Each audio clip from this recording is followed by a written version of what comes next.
नमस्कार, स्वदेश न्यूज के खास प्रोग्राम जनता मांगे जवाब में आपका स्वागत है। आपके साथ मैं हूं एसपी त्रिपाठी। जनता मांगे जवाब में आज बात आबादी के मामले में भारत के द्वारा चीन को पीछे छोड़ने की, भारत की बढ़ती आबादी और उसकी चुनौतियों की, आबादी के बढ़ने के साथ साथ देश के आर्थिक विकास की और भारत की लगातार बढ़ती जनसंख्या की कि जो ये जनसंख्या बढ़ रही है वो भारत के लिए वरदान साबित होगी या देश के विकास पर बोझ बनेगी।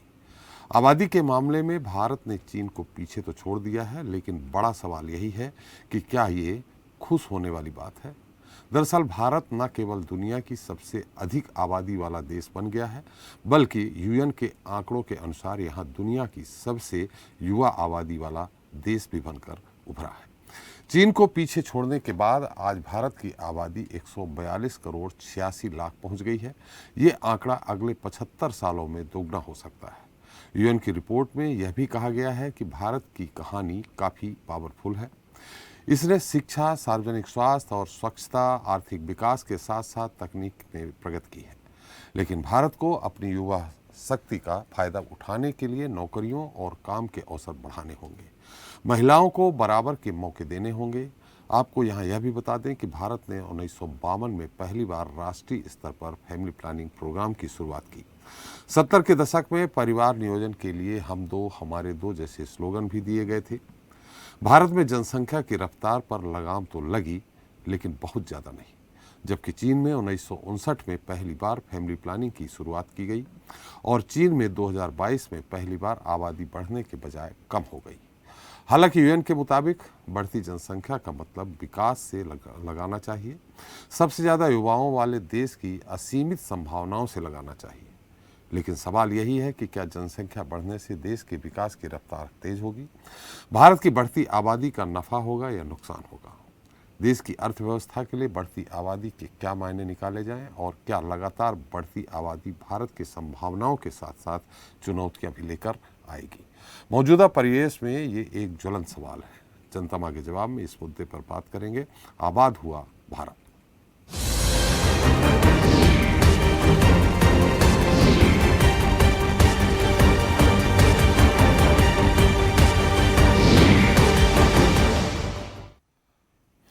तो भारत दुनिया में सबसे ज़्यादा जनसंख्या वाला देश बन गया है। संयुक्त राष्ट्र की the state of world population report 2023 के आंकड़ों की माने तो भारत ने चीन को जनसंख्या के मामले में पछाड़ दिया है।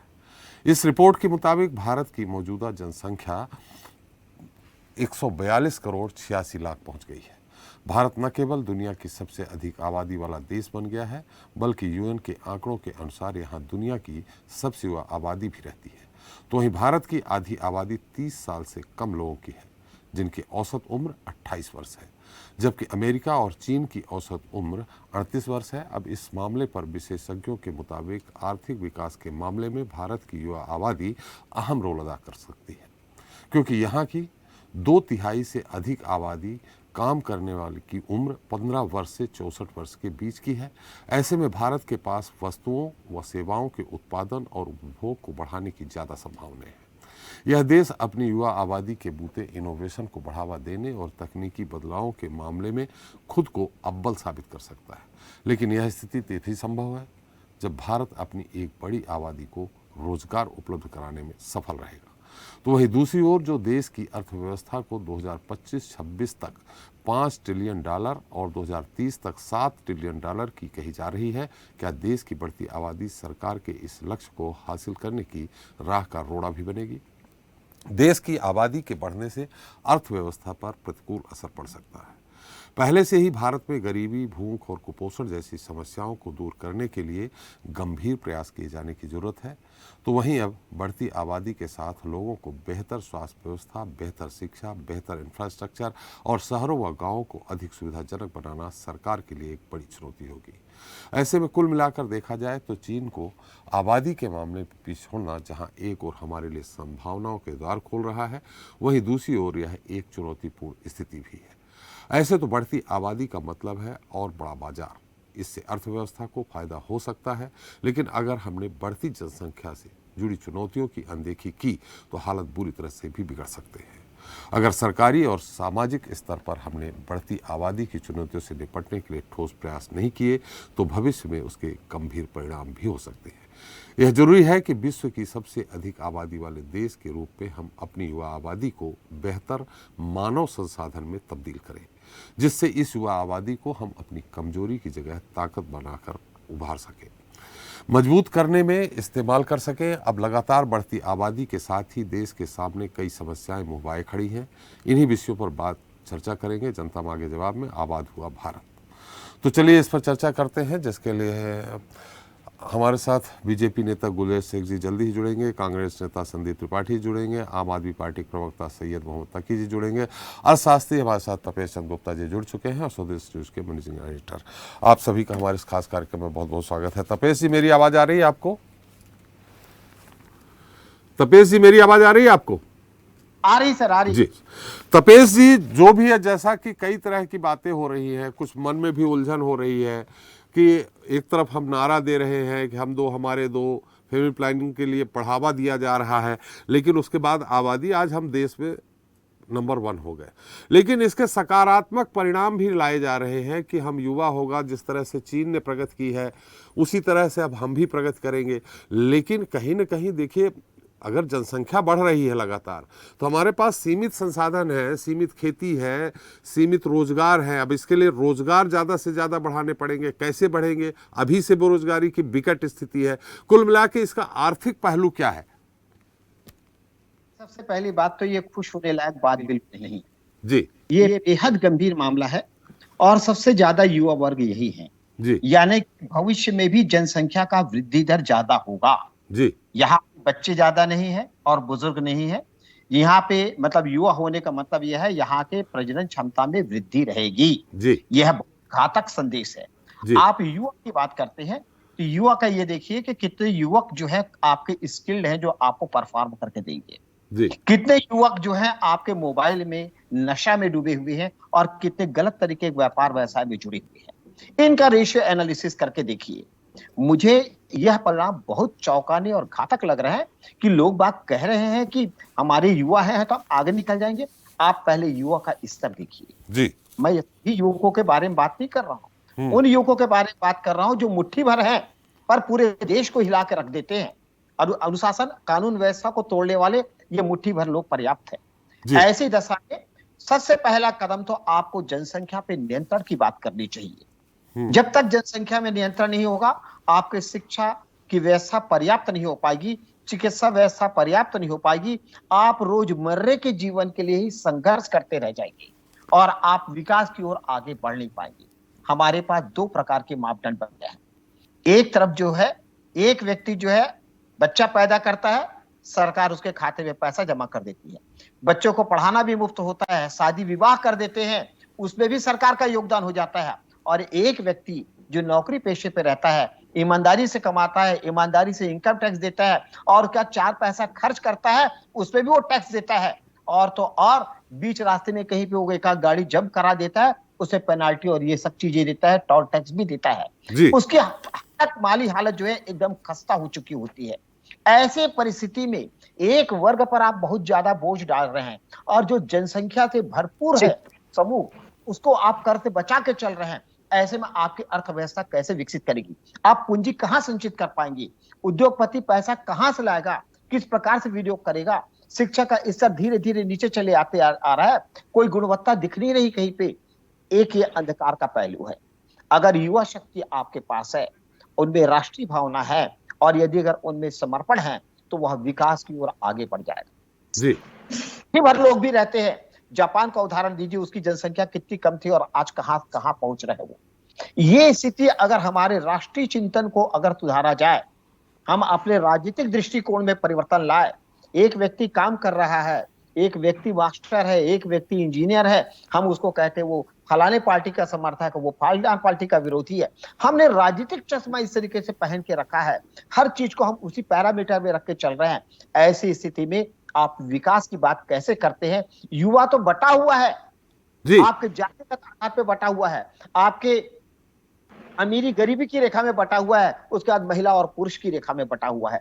ऐसे परिस्थिति में जब राष्ट्र को आप बांट के ऐसे बड़ी जनसंख्या के साथ देश में खड़े होते हैं, आप रोजमर्रे की आवश्यकता की पूर्ति अपने देश के उत्पादन से नहीं कर पा रहे हैं, विदेश की ओर मुंह देख रहे हैं, तो विदेश से आने वाली हर माल पे मिलने वाला टैक्स आपके लिए पर्याप्त नहीं होगा। दूसरी चीज ये है, इतना ज्यादा आपके ऊपर आयात का भार बढ़ेगा कि आपका व्यापार संतुलन बिगड़ जाएगा।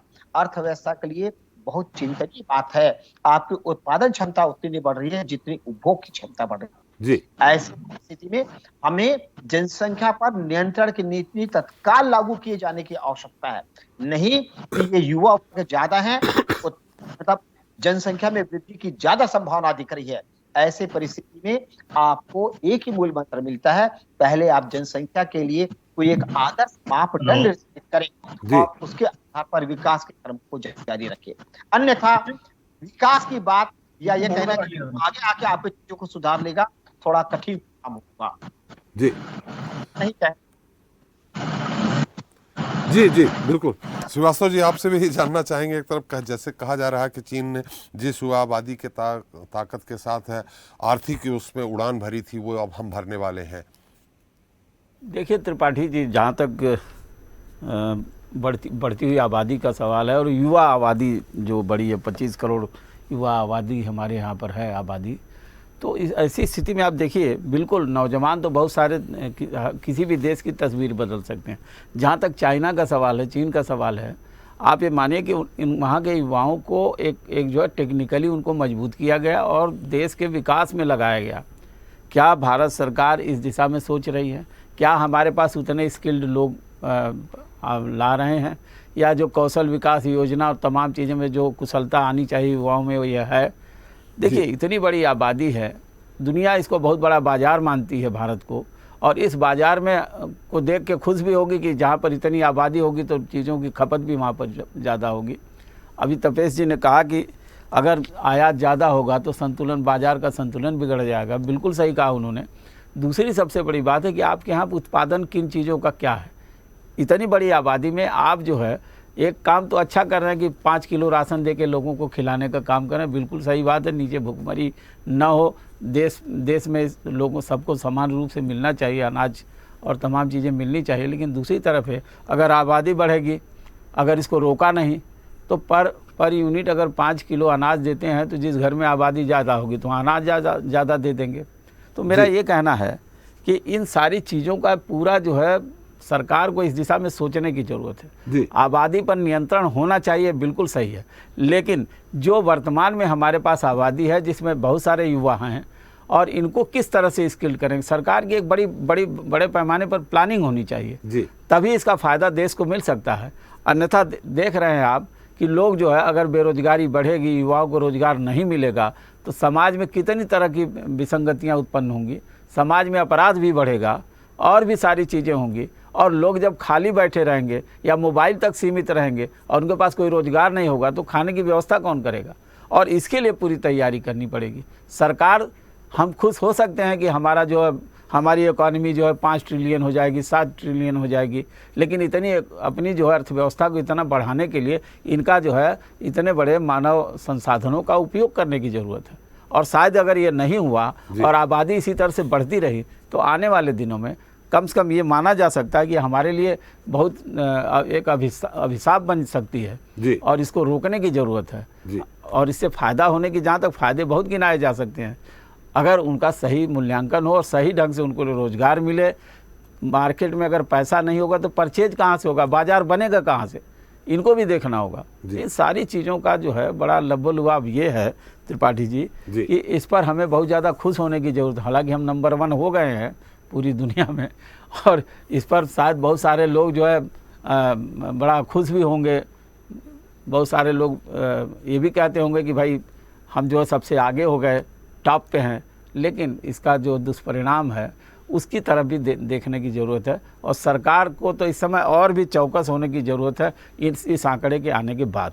जी, संदीप त्रिपाठी जी हमारे साथ हैं। संदीप जी क्या कहेंगे? फिर गुलरेज जी हैं, भाजपा के प्रवक्ता हमारे साथ हैं, राष्ट्रीय प्रवक्ता, उनसे जानेंगे। निश्चित तौर पे इसको उसी रूप में देखा जा रहा है कि सबसे ज़्यादा युवा पूरे विश्व में हमारे साथ है। 66% आबादी 35 साल से कम लोगों की है।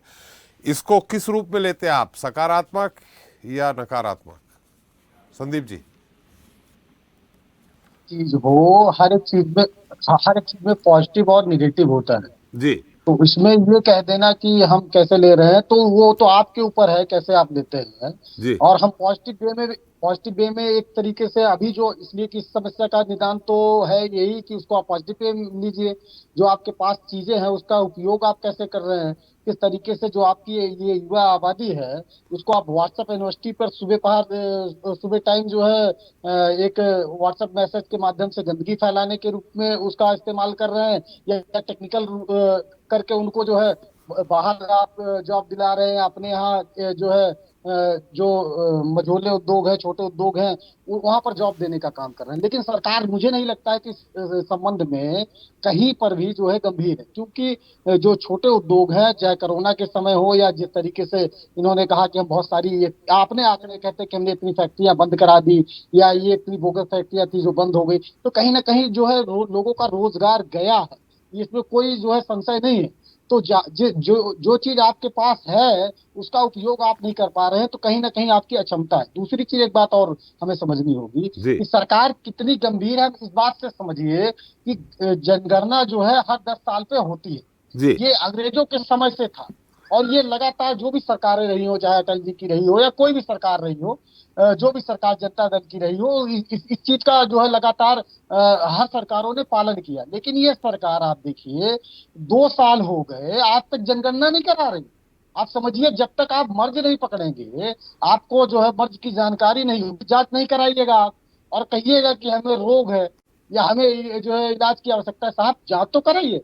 जनगणना से क्यों भाग रहे हैं आप? जी जनगणना से भाग रहे हैं, और आप दूसरे विदेश के आंकड़े के आधार पर आज हम चर्चा कर रहे हैं, तो हमारे लिए सब की बात है। और ये भारतीय जनता पार्टी आप देखिए हर चीज के आंकड़े गायब कर दे रही है, चाहे वो अपराध के आंकड़े हों, चाहे जो है लोगों के बेरोजगारी के आंकड़े हों, गायब है आपके। जो है जिस तरीके से एनसीआरबी में दंगों का जो है उल्लेख होता था, वहां पर सांप्रदायिक हिंसा का विवरण होता था, कितनी मृत्यु हुई उसको गायब कर दिया, कितने आत्महत्या जो है किसान कर रहे हैं उसका आंकड़ा गायब कर दिया। तो कहीं ना कहीं ये आंकड़े चोर लोग हैं, आंकड़े की चोरी करते हैं, क्योंकि आंकड़े जब होंगे आपके पास तो आप इनसे हलक में हाथ डालकर सवाल पूछ सकते हैं, तो जी ये आंकड़े ही गायब कर दे रहे हैं। तो ये गंभीर विषय है। मुझे नहीं लगता है कि ये सरकार, बातें तो बड़ी बड़ी करती है। राकेश सिन्हा जी बिल लेके आए थे जो है जनसंख्या नियंत्रण पर, और वो प्राइवेट बिल था, और ये भारतीय जनता पार्टी अपने मैनिफेस्टो में उस चीज का वादा किया था। तो आप पूर्ण बहुमत में है, तो आपने उसको क्यों पास नहीं होने दिया? आपको पास हो जाने देना चाहिए था।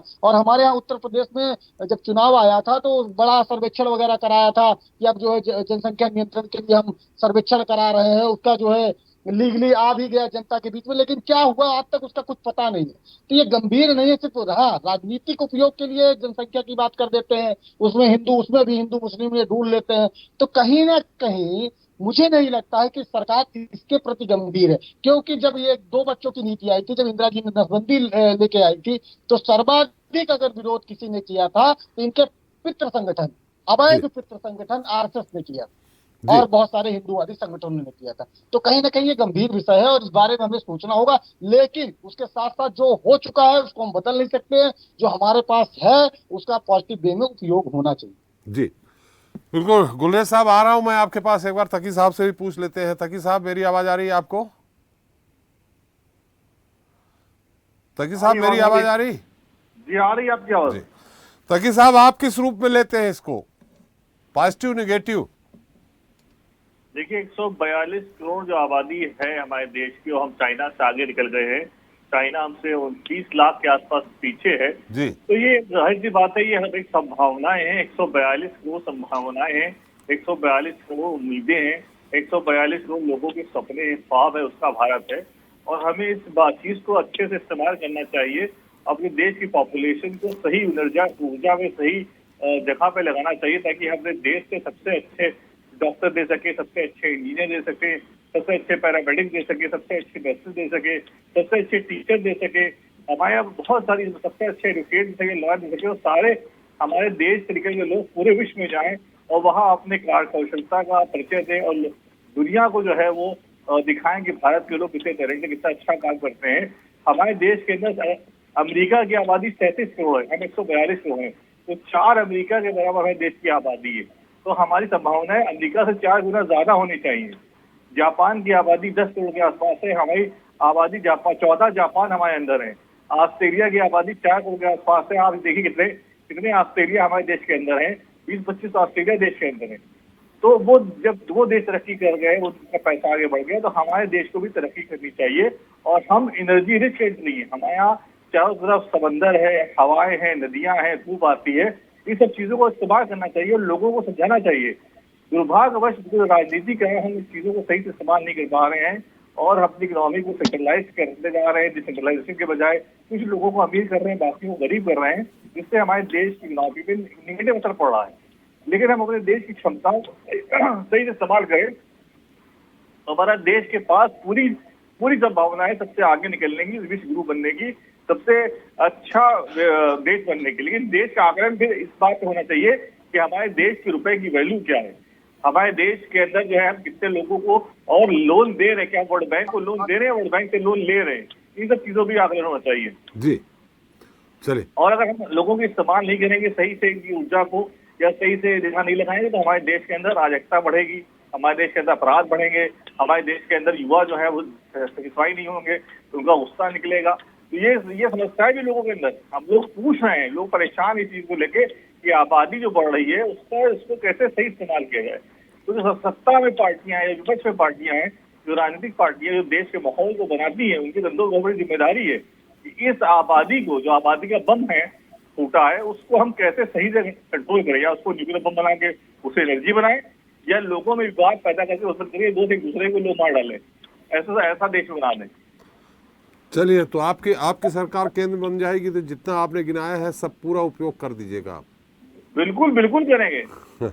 और हमें देखता है, हमारे यहाँ इतने लोग हैं जो बीएड कर सकते हैं, बहुत अच्छे टीचर बन सकते हैं, बहुत अच्छे इकोनॉमिक्स के लेक्चरर निकल सकते हैं, बहुत अच्छे वकील निकल सकते हैं, बहुत संभावनाएं, मैकेनिकल इंजीनियर निकल सकते हैं, साइंटिस्ट निकल सकते हैं, अपार संभावनाएं, मैं तो उनको संभावनाएं देखता हूँ अपार। चलिए, अभी तो केजरीवाल जी चौथी पास राजा की कहानी सुनाने में व्यस्त है कि जो इसीलिए सुना रहे चौथी पास राजा को ये सब बातें समझ में नहीं आएगी, उसको तो परेशानी दिखाई देगी। चौथी पास राजा को पता होना चाहिए कि हमारे देश के अंदर आबादी युवाओं की आबादी से ज्यादा है, 65% तो युवा है इसके अंदर, तो युवा शक्ति का कैसे इस्तेमाल करें। और हर व्यक्ति, हमारे देश में एक बड़ी अच्छी बात है कि हर व्यक्ति जानता है कि शिक्षा अच्छी बात है, पढ़ा लिखा होना अच्छी बात है। लोग अपना पेट काट के, अपने पेट में पत्थर बांध के अपने बच्चों को पढ़ाना चाहते हैं। मैंने गांव में देखा है, मैंने ये गरीब बस्तियों में देखा है कि लोग एक वक्त रोटी खा रहे हैं, लेकिन बच्चों को पढ़ने के लिए, शिक्षा के लिए भेज रहे हैं। लेकिन हम दुर्भाग्यपूर्वक उनकी इच्छाओं को, उनकी शक्तियों को, उनके इस चीज को सही से दिशा नहीं दे पा रहे हैं।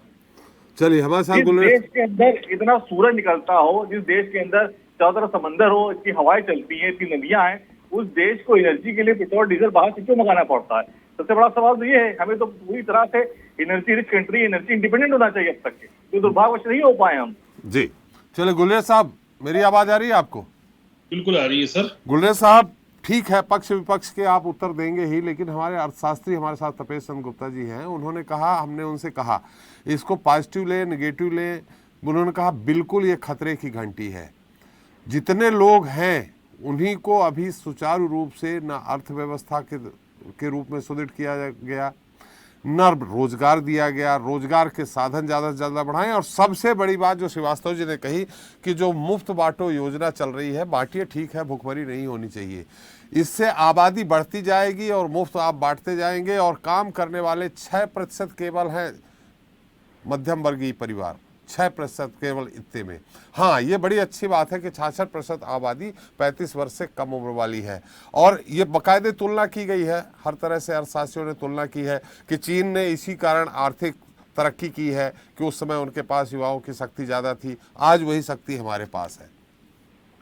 देखिए, मैं अभी पॉलिटिकल बात नहीं कर रहा जी। एक विद्यार्थी के रूप में, जो जियोपॉलिटिक्स और जियो इकोनॉमिक्स का विद्यार्थी है, उस रूप में बात कर रहा हूँ केवल। मुझे ये ब्लेसिंग एंड डिस्गाइज दिखता है, बिल्कुल खुल के कहता हूँ मैं।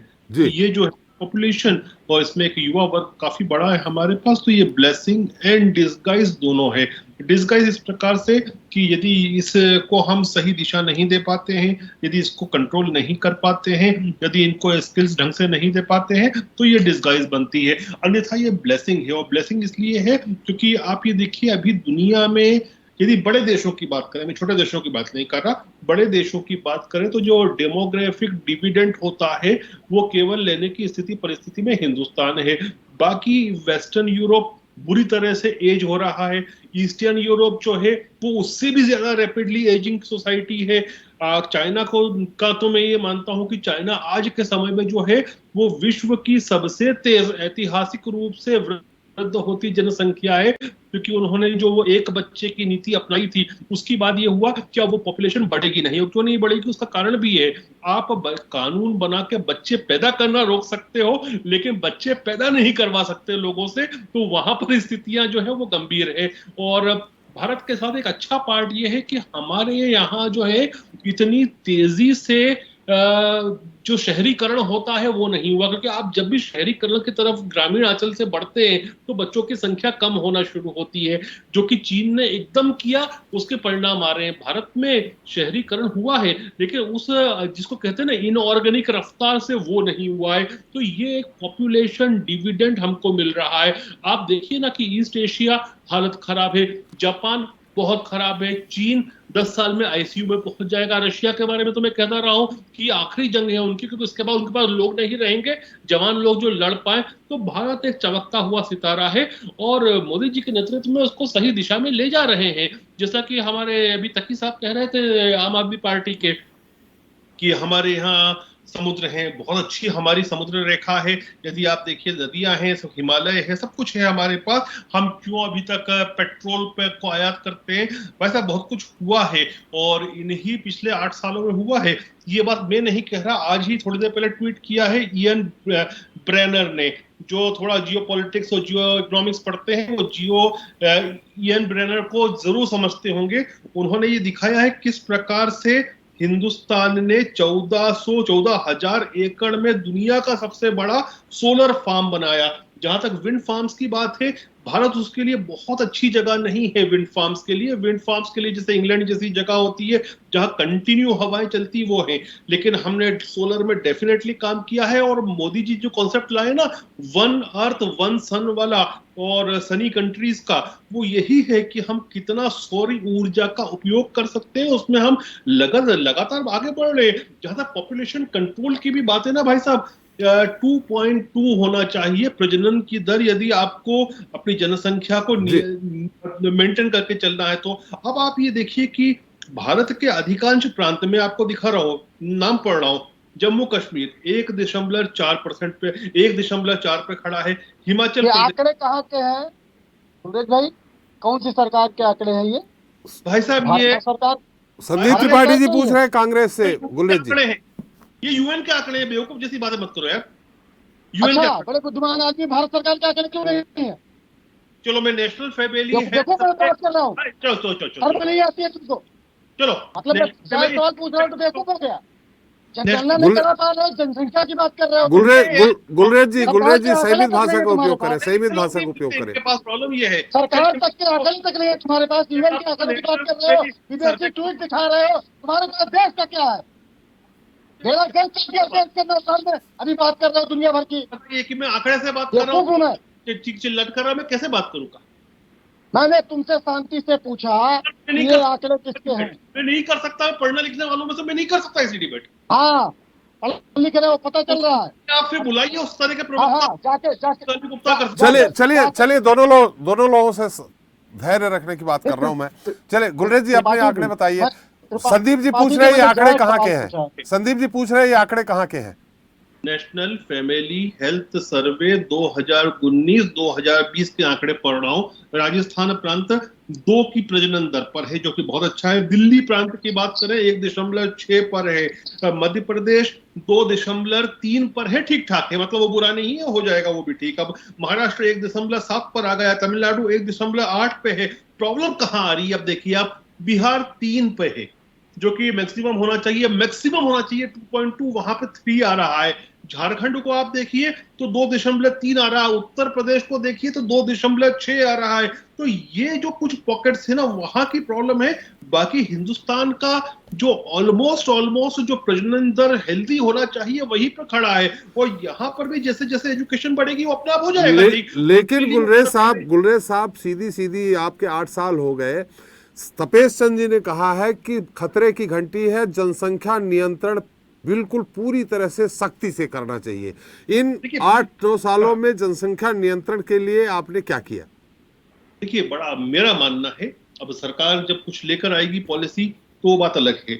मैं अभी निजी रूप से आप मुझसे पूछेंगे तो मेरा ये मानना है कि भारत में जनसंख्या कंट्रोल की जरूरत है, लेकिन उसके लिए केंद्रीय पॉलिसी की जगह हमको प्रांतवार पॉलिसी रखनी होगी। क्यों कह रहा हूं ये बात में? क्योंकि आप उठा के देख लीजिए लद्दाख, अगर लद्दाख में 1.3 प्रजनन दर है तो यदि उसको हमने और केंद्रीय स्तर पर कर दिया तो फिर प्रॉब्लम होगी, वहां पर और पॉपुलेशन कम हो जाएगी। लेकिन बिहार जहां 3 है वहां पर जरूरत है आप पॉपुलेशन कंट्रोल के लिए कानून लाएं।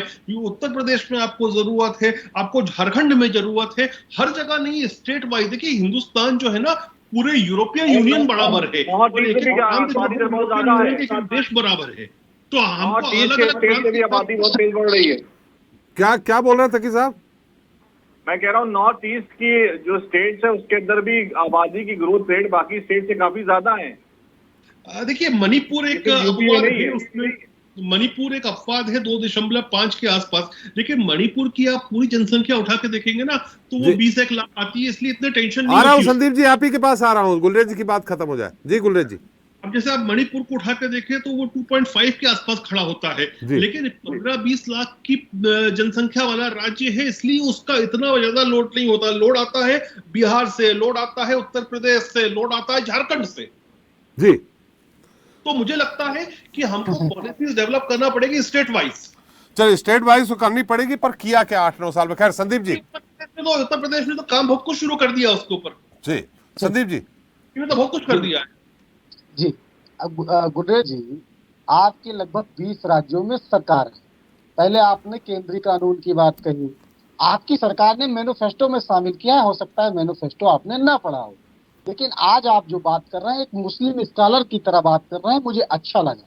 आप भारतीय जनता पार्टी के प्रवक्ता की तरह बात नहीं कर रहे हैं, आप एक मुस्लिम स्कॉलर की तरह बात कर रहे हैं। आज जनसंख्या नियंत्रण कानून ना आए उसके बचाव में कैसे बोलना है, उस तरीके से आप बात करें। पहली चीज, अब देखिए गुलेज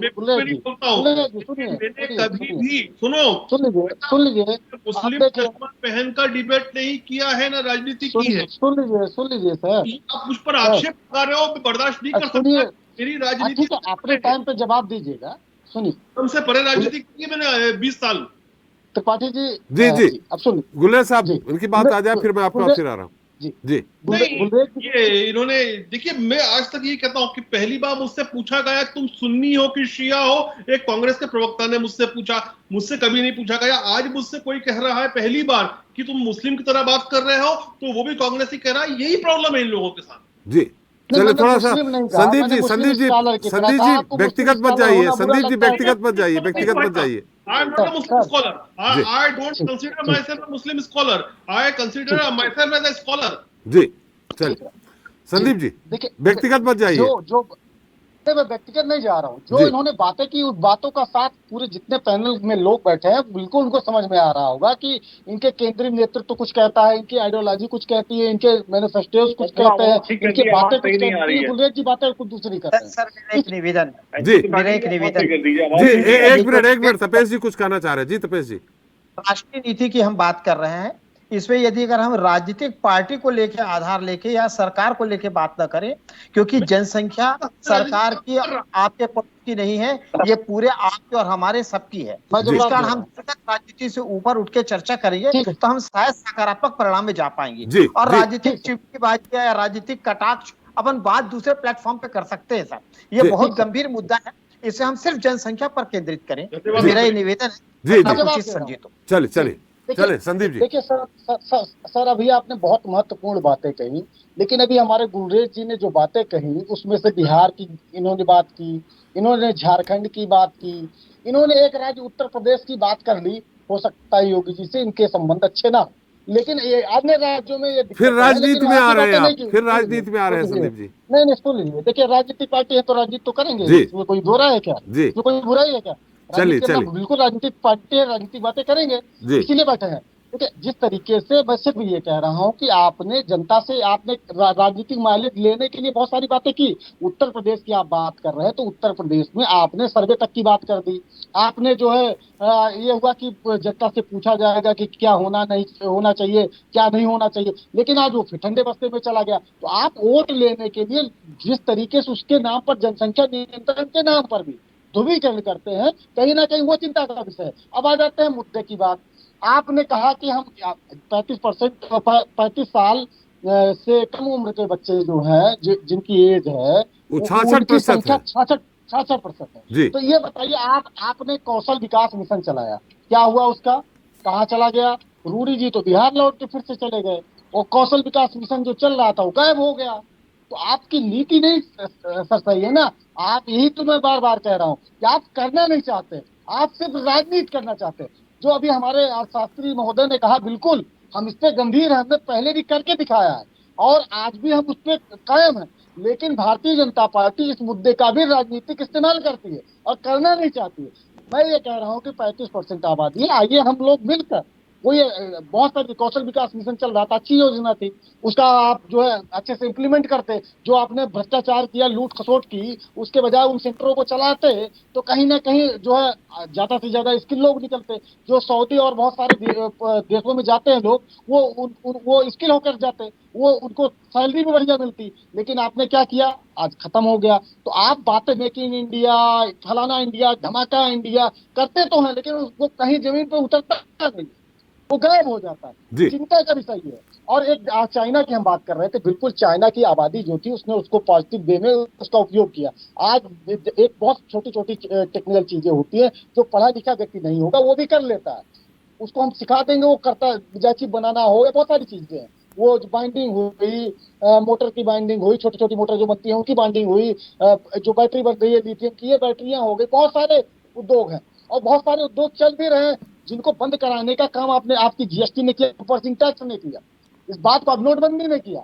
आप समझते नहीं है कि देश कैसे चलता है, कैसे चलना चाहिए। आप देश के लोगों को नहीं समझते, सिर्फ आप समझते किसको है? अडानी को, अंबानी को, चलिए। इसके लिए सब कुछ करेंगे। चलिए संदीप जी, दिक्कत आपकी ये है जी संदीप जी बात जी। गुलरेज जी कुछ कहना, फिर तपेश जी आ रहा हूं मैं। गुलरेज जी बहुत संक्षेप में क्या कुछ कहना चाह रहे थे? संदीप जी बोल रहे। नहीं, मैंने जब आपकी गेस्ट कोऑर्डिनेटर का फोन आया था सुबह, जी। तो मैंने पूछा था कि डिबेट कौन सा है, मैं उस हिसाब से तैयारी करके आऊंगा। उन्होंने बोला था स्कॉलर डिबेट है ये जी। लेकिन मुझे तो इसमें हिंदू मुसलमान और सब कुछ दिख रहा है। एनीवे ठीक है, ये कांग्रेस है, कांग्रेस की विचारधारा है। और जो ये कहते हैं कि मैं बतौर मुसलमान नहीं चाहता कि ये पॉपुलेशन कंट्रोल बिल आए, तो भाई साहब को बता दूं, मेरा एक बेटा है केवल जी। मैं एक बच्चे का बाप हूँ, दो भी नहीं है मेरे, इसलिए फिजूल की बातें करने से अच्छा पहले आदमी का बैकग्राउंड जाने। और मैं दीनदयाल भाई आप नाराज हो रहे हैं, रिक्वेस्ट सुन लीजिए, सुन लीजिए, एक रिक्वेस्ट है, हाथ जोड़ के विनम्र निवेदन है, सुन लीजिए। आप पर्सनल ले रहे हैं, मैंने सिर्फ ये कहा कि गुलरेज भाई की बातों में और जो भारतीय जनता पार्टी है उसके मैनिफेस्टो में अंतर है। आप बात समझिए मैं क्या कह रहा हूँ। अंतर नहीं, बिल्कुल अंतर नहीं है। इस बात को आप समझिए। जो आप कह रहे हैं, आपका मैनिफेस्टो कुछ कह रहा है। 3 प्रांतों के नाम लिए हैं, झारखंड का, बिहार का, उत्तर प्रदेश का, क्योंकि इनकी जो प्रजनन दर है वो 2.2 से ज्यादा है। 2.2 जनगणना होनी चाहिए या नहीं होनी चाहिए? आपको पता तो चलना चाहिए कि कितनी हमारी आबादी है, कर रहे हो आप, रेशियो है। आप सुनना ही नहीं चाहते। संदीप जी सुन लीजिए संदीप जी। आप मुझे बताइए कि बेसिकली एक सेट ऑफ मेल और फीमेल जो होते हैं, दो लोग मिलके अगर 2 बच्चे पैदा करते हैं तो वो एक कांस्टेंट चलती रहती है पॉपुलेशन किसी भी देश की। लेकिन 2.2 इसको इसलिए रखते हैं, कुछ बच्चे बीच में मर जाते हैं, इसलिए 2.2 माना जाता है। और नेशनल एवरेज भी हमारा लगभग 2.2 के आसपास ही है। लेकिन 3 राज्य अगर वो उससे ज्यादा जा रहे हैं तो मैं उसको इंगित करूंगा। मैंने उसमें ये नहीं देखा कि कौन सा राज्य जो है बीजेपी शासित है, कौन सा राज्य जो है वो कांग्रेस शासित है, कौन सा महागठबंधन शासित है। मैंने वो सब चीजें नहीं देखी, क्योंकि हम स्कॉलरली बात कर रहे थे। लेकिन हाँ, यूपी उस पॉलिसी पे काम कर रहा है और यूपी को करना भी चाहिए कि पॉपुलेशन अपने कैसे कम की जाए। जी चलिए, वरना आप रिसोर्सेज कैसे करेंगे मैनेज? जी तपेश जी सबसे आ रहा हूं पहली तकी बात साहब, सर आपके ये पास आ है रहा हूं। तपेश जी कुछ करना चाह रहे, जी तपेश जी। कि जब हम बात करते हैं, जी और ये बहुत भी राजनीतिक चिंतन का विषय है, युवकों की जनसंख्या है जिनमें प्रजनन क्षमता होती है, और ये जो रेट बताया अब पूरे विश्व स्तर पर एक मानक माना गया है, और खासतौर पे भारत के लिए 2.2 का रखा गया है। जब हमारे पास युवा वर्ग अधिक है, अगर हम 2.2 या 2% भी लेते हैं सर अपन, जी तब भी ये देखिए हमारा ग्रोथ रेट पॉपुलेशन, क्योंकि युवा वर्ग ज्यादा है तो उस तुलना में वो ज्यादा बढ़ेगा। जी अब उसके तुलना में हमारे पास उतने संसाधन है या नहीं है। हम कभी भी जब बात करें राष्ट्रीय मुद्दे पर, हम सरकार पर आश्रित होकर बात ना करें, हम सामाजिक स्वरूप को ध्यान में रखकर बात करें। यदि अगर हम हर बात में राजनीति करेंगे सर, तो हमारा विकास का दर कभी पनप नहीं पाएगा। हर चश्मे में राजनीति, ये बिल्कुल ठीक नहीं है। हमारे राजनीतिज्ञों को इस पे सोचना होगा। आम जनता कर देती है, राजनीतिक राजनेता जो जनप्रतिनिधि हैं वो कर आय कर नहीं देते हैं। तो ये जब व्यवस्था स्पष्ट नहीं हो पाएगी जब तक, तब तक आदमी छला हुआ महसूस करेगा। और हम इस प्रकार से डिबेट में जो हम राष्ट्रीय स्तर के चिंतन के लिए आयोजित करते हैं, उसकी गरिमा खंडित होती चली जाएगी। जनसंख्या के बारे में मैं लौट के आता हूं, जी वो ये है, हमारी जनसंख्या में स्किल की अभी कमी है। मुझे बहुत दुख के साथ कहना पड़ता है, क्योंकि मैं एक साथ प्राध्यापक भी हूं। 2 साल के कोविड पीरियड के बाद बच्चे आए हैं, 3 घंटे क्लासरूम में बैठकर लिख नहीं सक पा रहे हैं उत्तर, जल्दी पेपर छोड़ के चले जा रहे हैं। जिनको हम 24 पेज के बाद 5 सप्लीमेंट्री लेके दिखते हुए दिखते थे, आज वो 24 पेज के आंसर कॉपी नहीं लिख पा रहे हैं। हमारी क्षमता कहाँ गिर रही है, हमारी क्षमता कहां डाइवर्ट हो रही है। जिस तरीके से हम मोबाइल पे, जिस तरीके से व्हाट्सएप पे, जिस तरीके से चैटिंग पे लगे हुए हैं, हमारी क्षमता गिर रही है। और ये क्षमता क्यों गिर रही है, हमको कहीं ना कहीं हमको लाभ की संभावनाएं दिखती है। कोई शिक्षित बेरोजगारी भत्ता के लिए दौड़ रहा है, कोई फोकट के अनाज के लिए दौड़ रहा है। हमको मुफ्तखोर को बंद करना है, और जब तक हम इन चीजों को नहीं करेंगे, तब तक हमारा आदमी संघर्ष करने आगे नहीं निकलेगा। जी मैं आपको बहुत ही दरीज बात बता रहा हूं सर। मैं तो फील्ड का रिसर्च वर्क करता हूं, मैं फील्ड का रिसर्च वर्क करता हूं। मैं शासकीय आंकड़े और या यूएनओ ये सब के आंकड़ों को मैं नहीं मानता, और इनके आंकड़ों को मैं आधार मान के कभी मैं चर्चा नहीं करता। मैं ऐसे रिक्शे वालों को जानता हूं जिसके यहाँ 8 लोग हैं, पत्नी बच्चे वगैरह सब मिला के, उसकी माँ वगैरह को, 8 में 7 लोग काम करते हैं, और 7 में से सिर्फ 2 का घर में खाना एक टाइम बनता है। बाकी जो 6 बच्चे देते हैं, वो अपना खाना खुद दूसरे जगह से खा के आ जाते हैं। और उनका जीवन स्तर इतना ऊंचा है कि मैं कहता हूं कि एक मध्यम वर्गीय परिवार का नहीं है। क्यों? क्योंकि उनको आयकर नहीं देना है। वो गरीबी रेखा का कार्ड रखे हुए हैं, जबकि वो गरीबी रेखा के अंदर नहीं आ सकते। उनके घर में 4-4 मोटरसाइकिल है, उनके यहाँ एसी रखा हुआ है, कलर टीवी रखा हुआ है। अब हमारी नैतिकता यहाँ पे खंडित हो रही है। जो व्यक्ति वास्तव में गरीबी रेखा के लायक नहीं है, वो झूठ बोल कर ले रहा है। तो ये चीजें, हमारा नैतिक मनोबल ऊंचा रखना है, और ऐसे व्यक्ति का शिकायत करके हम अपने ऊपर आ बना रहे भी तकी नहीं। साहब, आ रहे हैं। तपेश जी की बात खत्म हो जाए। ये जी सब चीजें जो होती है, हमको एक सवाल है अर्थशास्त्री महोदय से। आप कुछ जी, कीजिए सर, पूछ जी। चलिए। जी, सबसे विनम्रता पूर्वक आग्रह कर रहा हूं कि मैं बीच में इंटरप्ट करके पूछ रहा हूं। सर ये एक चीज ये बता दीजिए, आपने कहा कि आयकर देते हैं लोग और जो रिक्शा वाला होता है वो टैक्स नहीं देता है। सर अगर आप अर्थशास्त्री हैं तो इस भ्रम को कृपया कृपया मत प्रचारित करिए। सर सबसे ज्यादा जो टैक्स देता है वो आम आदमी देता है, एक किसान देता है, एक मजदूर देता है। क्यों, मैं बता दे रहा हूँ सर। अगर मैं संदीप त्रिपाठी या आप अध्यापक हैं, अगर आप टैक्स देते हैं तो आपको सैलरी मिलती है, उसमें से आप इनकम टैक्स देते हैं, आप घर से नहीं लेके आते हैं। लेकिन जब एक मजदूर जीएसटी देता है या कोई टैक्स देता है तो अपने ब्लड का देता है, ब्लड का सर, खून का। इसलिए आप उसकी महत्ता को कम मत करिए। तो मुझे भी आग्रह है। मेहनत का ही पैसा मिलता है, सुन लीजिए सर, मुझे तनख्वाह मिलती है, मतलब मैं ये कह रहा हूँ, मुझे मेहनत और परिश्रम करना पड़ता है। और ये सिर्फ प्रोफेसर की बात नहीं है, ये अच्छी सेवा का हो तो मैं पर्सनल कमेंट नहीं कर रहा हूँ सर, सुन तो लीजिए मेरी बात। मैं सिर्फ ये कहना चाहता हूँ कि आप अध्यापक है, गवर्नमेंट के एम्प्लॉय हैं, तो आपको 40,000 रुपए मिलता है। और एक अध्यापक आज के डेट में वो भी है जो आपसे ज्यादा हो सकता है मेहनत करता हो, उसको 5,000 रुपए मिलते हैं। तो 5,000 कमाता है तो तो ये कह देना कि वो जो है टैक्स चोर है या मुफ्त खोरी खा रहा है, सिलेंडर की सब्सिडी ले रहा है, नहीं, या उनका क्या दे रहा है। संदीप जी, तपेश जी का इशारा इस ओर है कि जो सरकारी योजनाएं मुफ्त वाली चलाई मैं जा आ रही रहा हैं, हूं सर, अगर मैं आ उस रहा पे हूं सर, लगाम उसी पे नहीं उसी लगा पे तो ये चीजें बढ़ती उस जाएंगी। पे आ रहा हूँ सर, उसी पे आ रहा हूँ सर। एक लास्ट पॉइंट है जो आप पूरी सुनिए डिबेट में छोड़ सुनिए, दे नहीं रहे संदीप हैं। एक जी, लास्ट पॉइंट, अब नहीं बात बोल का नहीं, अर्थ का आप अनर्थ निकल लगाएं। जाएगा, अर्थ का नहीं नहीं, अनर्थ निकल जाएगा। अगर यह एक लास्ट कि लास्ट ऐसे बात लोग पर भी रखिए गरीबी रेखा का सर, कार्ड रखे हैं, सर, ऐसे लोग सर, भी गरीबी रेखा का कार्ड सर, रखे हैं जो कि वास्तव में सर, ऐसी क्षमता नहीं रखते हैं। उनकी जांच होनी चाहिए, आगे खत्म बढ़िए। होना चाहिए। तो लेकिन मैं आप जो बात रखना चाहता हूँ सुन लीजिए, मैं सिर्फ ये कहना थोड़ा चाहता संदीप हूँ जी सर, संक्षेप में, अभी तकी साहब बहुत देर से एक बैठे लास्ट, हैं।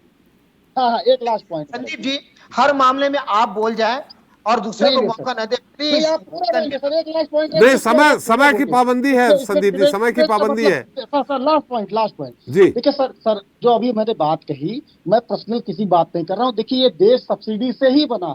एक समय जब हम 90% हमारे यहाँ भुखमरी थी, गरीबी थी, तो कपड़े में सब्सिडी, तेल में सब्सिडी, राशन में सब्सिडी, ये सब्सिडी से ये देश आगे बढ़ा है। आपको भी हो सकता है छात्रवृत्ति मिली हो, तो आज आप छात्रवृत्ति पढ़कर अध्यापक बनने के बाद आप ये कहिए कि मुफ्तखोरी है, ये ऐसा है, तो मुझे नहीं लगता है ये सही है। बस आप आके आप अपनी बातें रखिए। चल देखिए, तपेश जी अब मैं थोड़ा ये संक्षेप जी। मैं बहुत संक्षेप में रख रहा हूं कि आज हमारे यहाँ नैतिक मनोबल इतना ये गिर गया है कि हमको गरीब वर्ग को जिसको लाभ मिलना चाहिए उस जरूरतमंद तक नहीं पहुंच पाती। जो उससे ऊपर के हैं वो लोग भी फर्जी कार्ड बना के किसी भी तरीके से उसका लाभ ले लेते हैं।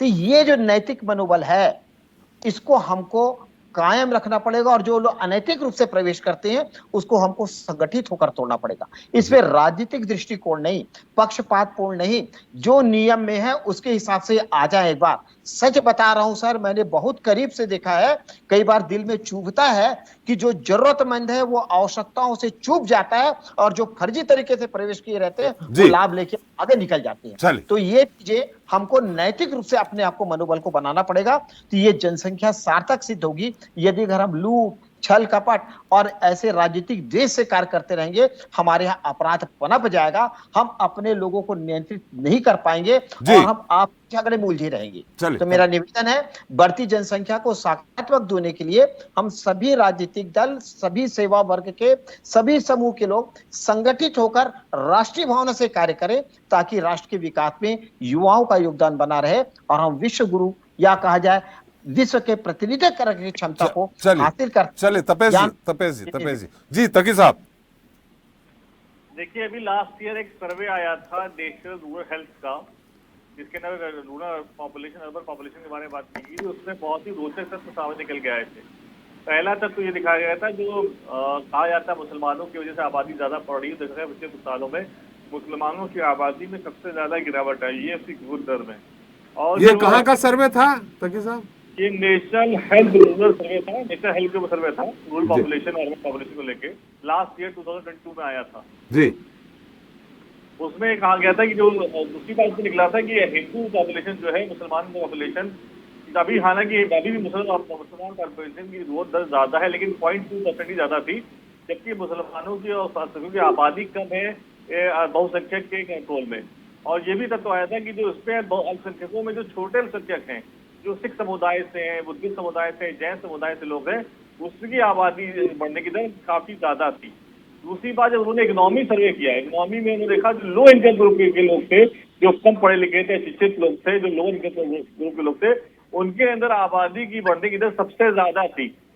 शिक्षित वर्ग में, शिक्षित वर्ग जो भी, चाहे हिंदू वर्ग हो, मुसलमान हो, सिख हो, ईसाई हो, जो भी शिक्षित वर्ग के लोग थे, उनके अंदर बच्चों की ग्रोथ अभी भी कम थी। लेकिन जो अशिक्षित लोग नहीं थे, जो लो इकोनॉमिक ग्रुप के लोग थे, जो लेबर क्लास के लोग थे, जिनके रोज दिहाड़ी जो होते हैं, उनके अंदर बच्चों की बढ़ने की संख्या सबसे ज्यादा दिख गई थी। दूसरी बात जो महिलाओं को लेकर आई थी कि अभी भी जो रेशियो है मेल और फीमेल सेक्स रेशियो, वो भी बहुत खराब है भारत के अंदर। और सबसे खराब बात ये थी कि फीमेल एजुकेशन के ऊपर जो हालात बड़े खराब थे। अभी भी भारत के अंदर कक्षा 5 या कक्षा 6 से ज्यादा 50% महिलाएं जो है पढ़ नहीं पाती, वो 8 के बाद ज्यादा ऊपर जा नहीं पाती। और माल न्यूट्रिशन का बहुत बुरा हाल था। 5 साल की उम्र से के काफी बच्चे जो है, 40% की आबादी के बच्चे, वो आगे जा नहीं पाते, वो माल न्यूट्रिशन की वजह से उनकी डेथ हो जाती है, उनके कुपोषण हो जाता है, वो परेशानी हो जाती है। तो ये आबादी जो इशू है हमारे, उसमें कोई इसमें दो राय नहीं है। लेकिन ये सरकार का भी तो चाहते हैं कि हम आबादी को एकदम से नहीं कम कर सकते, एकदम से ग्रो नहीं कर सकते। उस आबादी को हम अपॉर्चुनिटी में बदल सकते हैं, उसको हम अवसर में बदल सकते हैं, और हम ये कर सकते हैं कि अपने देश के अंदर हम लोगों को प्रशिक्षित करें, सबसे ज्यादा हाई स्किल लेबर को हम बाहर दे। आज भी भारत जो है ऐसा देश है जहां बाहर से ज्यादा पैसा आता है, फॉरेन करेंसी जो बाहर से अर्न करके पैसा से ज्यादा किसी देश में आ रहा है वो भारत के अंदर आ रहा है। तो अपने यहाँ से हम स्किल लेबर को दुनिया भर के 200 कंट्रीज में दे सकते हैं, अच्छे टीचर्स को भेज सकते हैं, अच्छे इंजीनियर को भेज सकते हैं, अच्छे डॉक्टर को भेज सकते हैं, पैरामेडिक स्टाफ को दे सकते हैं। बहुत सारे और फील्ड में लोग हैं जहाँ हमको कारपेंटर हो गए, दर्जी हो गए, समय अपने देश के लोगों को भेज सकते हैं, वहां से पैसा आ सकता है। जैसे बहुत से राज्य हमारे देश के अंदर, केरल है, केरल एक राज्य जहाँ से बहुत सबसे ज्यादा पैरामेडिक स्टाफ, नर्सेस के लेवल बाहर जाते हैं, और केरल में बाहर से पैसा आता है, केरल एक स्टेट बन रही है जी। तो इसको हमें इस तरह से देखना है, और एक दूसरे के ऊपर आरोप लगा के या इल्जाम लगा के या उसको इग्नोर करके, इंसल्ट करके हम इस समस्या से निपट नहीं सकते। इस समस्या को हमें अवसर बदलना है। जी जी। और जब हमें, और दूसरी बात हम ये कहना चाहते हैं कि हमारे पास कैप को हमें कम करना चाहिए। इंजीनियर बनने के लिए इतने परसेंटेज मार्क्स चाहिए, डॉक्टर बनने के लिए इतने % मार्क्स चाहिए, तो ये जो हमने कैप लगा दिया है या कंपटीशन लगा दी, इससे हम अपने ही देश के जितने डॉक्टर चाहिए उसकी जरूरत पूरा नहीं कर पा रहे हैं। आज भारत को इतने डॉक्टर चाहिए MBBS, हम उतने डॉक्टर नहीं मुहैया करा पा रहे हैं। चल तो जो हमने ये बैरिट्स लगा दी, जो कैप लगा दी, उसको हमें कम करना चाहिए। चल जी जी बिल्कुल सही। और डॉक्टर्स को प्रॉपर्ली ट्रेनिंग का पीरियड 5 साल के MBBS से 7 साल कर दीजिए, वो बढ़ा दिए। लेकिन ज्यादा लोगों को हमें ज्यादा MBBS चाहिए, क्योंकि हम जितनी पॉपुलेशन को MBBS डॉक्टर चाहिए उतने हम नहीं दे पा रहे हैं देश के अंदर। स्वास्थ्य सुविधाओं में काफी पिछड़े हुए हैं हम, बात सही है आपका जी। अच्छा, तो उसके अंदर हमें काम करना पड़ेगा जी। श्रीवास्तव जी आपकी ये जो एक्सक्लूसिव क्राइटेरिया है, किसी को एक्सक्लूड कर सकते हैं, किसी को इंक्लूड कर देते हैं, ये एक्सक्लूसिव क्राइटेरिया खत्म करना चाहिए, हमें लोगों को इंक्लूड ज्यादा करना चाहिए। जी। श्रीवास्तव जी आपकी इस पूरे मुद्दे पर पैनलिस्ट हैं, सबका ये कहना है कि ये बढ़ती हुई आबादी को राजनीतिक चश्मे से नहीं देखना चाहिए, पहली बात ये। दूसरी बात क्या है कि देश में जो है कौशल विकास की संभावनाओं को बढ़ाना पड़ेगा। इतनी बड़ी युवा आबादी को अगर मान लीजिए आप अपने देश के विकास में लगा देंगे तो काफ़ी कुछ जो है हम बहुत आगे बढ़ जाएंगे। हमारे यहाँ स्किल्ड लोग हैं, हमारे देखिए ज़्यादातर इंजीनियर और डॉक्टर्स जो हैं, जो ज़्यादा स्किल्ड हैं वो बाहर चले जाते हैं, और वहाँ से वहाँ अपने देश में इनका जो है एक रिस्टोरेशन होना चाहिए। इनको अपने देश में रोकने की ज़रूरत है, वहाँ उनको सुविधा उपलब्ध कराने की ज़रूरत है। दूसरी सबसे बड़ी बात है कि चाहे ग्रामीण क्षेत्र या शहरी क्षेत्र हो, आप देखिए हमारे यहाँ एग्रीकल्चर में जो डेवलपमेंट हो रहा है उसमें काफ़ी जो कौशल की ज़रूरत है, वहाँ पर लगाना चाहिए। सरकार को एक योजना के तहत इन सबको अडाप्ट करना चाहिए। ये जो हमारे पास जो है लगभग 25 करोड़ युवा आबादी है, इसको अगर प्रॉपरली किया जाए तो कोई इस बात में कोई संदेह नहीं है कि हम चीन, जापान जितने उदाहरण दे रहे हैं उनको हम पीछे छोड़ सकें। ये सबसे महत्वपूर्ण बात है। दूसरी सबसे बड़ी बात यह है कि हम इन युवाओं को अगर हम रोज़गार नहीं देंगे, इनको नहीं समाज से जोड़ेंगे, इनके अंदर जैसे अब तपेश जी बोल रहे थे कि इनमें कोई राष्ट्रीय भावना के तहत आना चाहिए, न कि पार्टी विशेष की तरफ आना चाहिए, किसी दल की तरफ जाना चाहिए, राजनीतिक रूप से बंटना नहीं चाहिए। अगर उस दिशा में जाते हैं तो निश्चित रूप से ये हमारे लिए वरदान साबित होगा। रही बात आबादी बढ़ने की, तो उसके लिए सरकार को जितनी है हमारे पास, ये इसको हम धरोहर माने, इनको हटा तो सकते नहीं, तो हमें इसको एक धरोहर समझ के इसको आगे बढ़ाने की ज़रूरत है। और सबसे बड़ी बात यह है कि अब समय आ गया है कि इस देश में जो आबादी हमारी है उस पर सरकार एक बहुत ही लॉन्ग टर्म प्लानिंग करे और सारे लोगों को बिना भेदभाव के सबको आगे बढ़ने का मौका दे। त्रिपाठी जी चलिए, हमारा समय भी समाप्त हो गया। बहुत एजुकेशन बहुत है जी, एजुकेशन की बहुत जरूरत है, एजुकेशन की वजह से जो है वो जी बिल्कुल सही कहा आपने। समय समाप्त हो गया। संदीप जी समय समाप्त हो गया है। बहुत बहुत धन्यवाद आपका, हमारे साथ जुड़े। गुलरेज जी आपका धन्यवाद, सैयद तकी साहब आपका भी धन्यवाद, और तपेश जी आपका भी, और श्रीवास्तव जी आपका भी हमारे साथ चर्चा में शरीक होने के लिए। तो जनता मांगे जवाब में आज हमने उन तमाम सवालों के जवाब तलाशने की कोशिश की जो जनसंख्या के मामले में दुनिया में भारत के नंबर 1 बनने के बाद उपज रहे हैं, कि आखिर बढ़ती आबादी से आखिर क्या नफ़ा और नुकसान होंगे।